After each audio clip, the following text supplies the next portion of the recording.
जैसा कि आपको मालूम है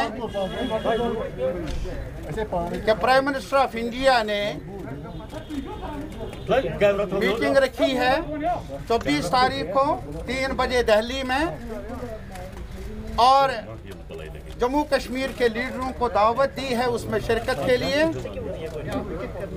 जहां तक पीपुल्स अलायंस फॉर गुफ्तार डिक्लेरेशन का ताल्लुक है, जिसके सरबराह हैं हमारे डॉक्टर फारूक अब्दुल्ला साहब, जिसके नायब सरबराह है हमारी महबूबा मुफ्ती साहिबा, और जो बाकी हमारे दोस्त हैं,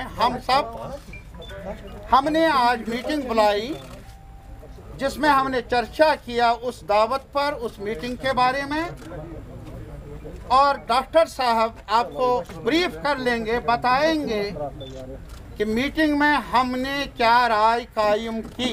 मैं डॉक्टर साहब से गुजारिश कर लूँगा कि वो आपसे। मीडिया के मेहरबानों, जैसे तारिक आबिद साहब ने आपका शुक्रिया किया कि आप तशरीफ़ लाए और बहुत देर तक आपको बाहर रहना पड़ा, उसके लिए हम माजरत चाहते हैं। सवाल इस बात का था कि जैसे आपने सुना कि वज़ीर आज़म की तरफ से दावतनामा आया है और हम उस दावतनामे में जाने वाले हैं।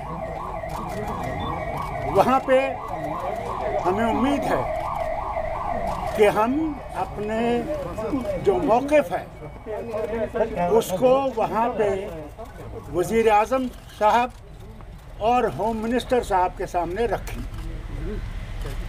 और उसके बाद जब वो मीटिंग ख़त्म हो जाएगी हम आपको भी ब्रीफ करेंगे यहाँ पे, और दिल्ली में भी उनको ब्रीफ करेंगे कि हमने वहाँ क्या किया, क्या कहा और उनका रद्द-ए-अमल क्या था। यही हमने आपसे कहना है। हमारा मौक़िफ़ जो है वो आपको मालूम है, उसको दोहराने की ज़रूरत नहीं है। हमारा मौक़िफ़ जो है वो है और रहेगा। भैया एक आदमी पीछे तो बात करेगा। जिनको उन्होंने बुलाया है, महबूबा जी, मुझे, तारिगामी साहब को, और जिनको भी हम में से बुलाया है, हम लोग जा रहे हैं। हमें उम्मीद है क्योंकि ये दावत जो है, क्या बात कर रहे हैं, ये दावत जो है ये लीडरों को अलग अलग दी है, इसलिए हमें उम्मीद है कि वो इन सब लीडरों को अपनी पार्टी की तरफ से, क्योंकि ये इंडिविजुअल लीडर्स हैं, इंडिविजुअल पार्टीज हैं, इनको भी वैसे ही दावतनामा आएगा जैसे हमें आया है। डॉक्टर साहब, क्या आपको मालूम है कि इस मीटिंग का एजेंडा क्या है? आप जरा ब्रीफ करेंगे, जिनको इनविटेशन आई है क्या सभी लोग जा रहे हैं, और साथ साथ में ये भी जी हाँ, सब जा रहे हैं, और आपको पूरा मैंडेट जो डॉक्टर साहब वहाँ बात करेंगे वो सबकी तरफ से हो। मेरा जो देखिए, ये भी बात करेंगी अपनी तरफ से, मैं भी बात करूंगा। हमारा जो मौक़िफ़ है वो सबको मालूम है। अडगाम ये भी हैं, ये भी जाएंगे, और तारिगामी साहब भी हैं। डॉक्टर साहब, क्या आपको ये पता, ये मालूम, ये जानकारी, एजेंडा क्या रहेगा इस मीटिंग का? कोई भी एजेंडा उनकी तरफ से फिक्स नहीं हुआ है। वहाँ पे आप हर बात पे बोल सकते हैं। ये डॉक्टर साहब इसलिए पूछ रहे हैं कि जब ये लोगों का एक फीडबैक है कि जो दिल्ली में मीटिंग होने वाली है तो उनकी चॉइस होगी वही होगा, ये सुनिए जरा, मैं इसमें एक गुजारिश कर लूँगा, आपके जो कंसर्न हैं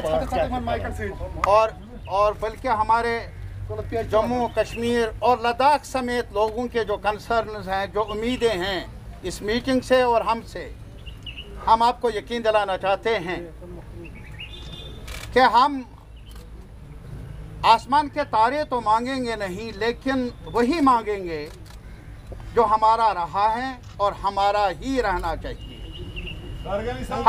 मैं एक गुजारिश बोले, प्लीज हैव सम पेशेंस। और चूंकि एजेंडा नहीं है, जिन्होंने मीटिंग बुलाई प्राइम मिनिस्टर ऑफ इंडिया ने, एजेंडा कोई मुकर्रर है या नहीं हमें इतला नहीं, और हमारा मौक़िफ़ जो है PAGD का, उसको हम दोहराएंगे उस बड़े ऐवान में, बड़ी लीडरशिप के सामने।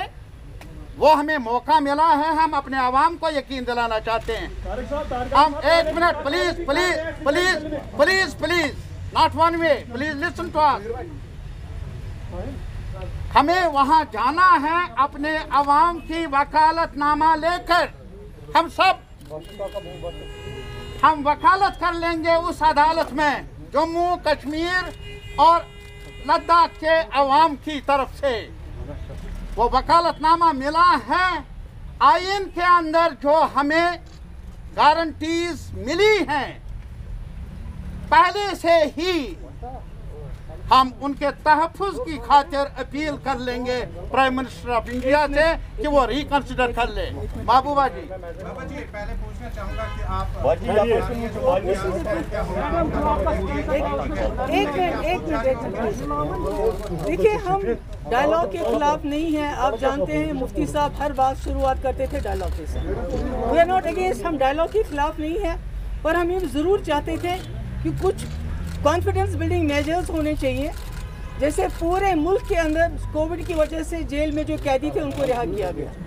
जम्मू कश्मीर के हवाले से भी ये होना चाहिए था, जो हमारे सियासी कैदी हैं या दूसरे डेटेनीज हैं उनको रिहा किया जाना चाहिए था। अगर वो वाकई चाहते थे कि वो जम्मू कश्मीर के लोगों को रीच आउट करना चाहते हैं, हम लोगों को रीच आउट करना चाहते हैं, जिनको पिछले 2 साल से उन्होंने इतना ह्यूमिलेट किया है, तो मैं समझती हूँ कि कम से कम ये उनको करना चाहिए था। मगर इसका कतई मतलब नहीं कि हम डायलॉग के खिलाफ हैं। दूसरा, हमारा ये ख्याल था कि अगर PAGD के हेड के तौर पे फारूक साहब जाएंगे, मगर इनका ये है कि नहीं, हमको इंडिविजुअली इनवाइट किया गया है, सबको अलग अलग जाना चाहिए। हम उम्मीद करते हैं कि जैसे फारूक साहब ने भी कहा कि वहाँ कोई एजेंडा नहीं, उनका जो भी एजेंडा होगा, मगर हम अपना एजेंडा उनके सामने रखेंगे और बखूबी रखेंगे। और हम उम्मीद करेंगे कि हमारे जाने से कम इतना हो, जो जेलों में यहाँ और यहाँ से बाहर हमारे लोग बंद हैं उनको रिहा किया जाए, और साथ में जिनको रिहा नहीं कर सकते उनको कम से कम जम्मू कश्मीर ले आए।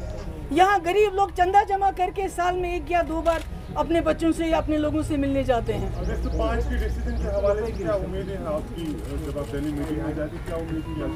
नहीं, हम कोशिश करेंगे कम से कम जो कॉन्फिडेंस बिल्डिंग मेजर्स हैं, जैसे कैदियों की रिहाई है, हमारे लोग यहाँ मुसीबत में हैं जिनका बहुत नुकसान हो गया 2019 के बाद, ट्रांसपोर्टर्स है, टूरिज्म है, बाकी है, मगर ये बातें बात की हैं। पहले हमारा, जैसे फारूक साहब ने कहा, जो हमारा पीपल्स अलायंस का जो एजेंडा है, जिसके लिए हमने ये अलायंस बनाया हुआ है, जो हमसे छीना गया है, हम उस पर बात करेंगे कि ये आपने गलती की है, ये इलीगल रहा है, ये अनकॉन्स्टिट्यूशनल है, इसको बहाल किए बगैर जम्मू कश्मीर का मसला और जम्मू कश्मीर के हालात और इस पूरे खित्ते में आप अमन बहाल नहीं कर सकते। Thank you so much. नहीं, मैंने कहा पॉलिटिकल लीडरशिप को भी इनको करना चाहिए, जिनको रिहा नहीं कर सकते कम से कम जम्मू कश्मीर शिफ्ट करिए। मैं सफाई से एक बात कहना चाहता हूँ, जहाँ तक कैदियों का सवाल है, जैसा कि अभी आपने कहा इंजीनियर रशीद साहब हैं, क्या और भी लीडर है? अभी शबीर साहब बेचारा बीमार है, बहुत ज़्यादा बीमार है, और कई हमारे नौजवान जो हैं मुख्तलिफ जेलों में हैं।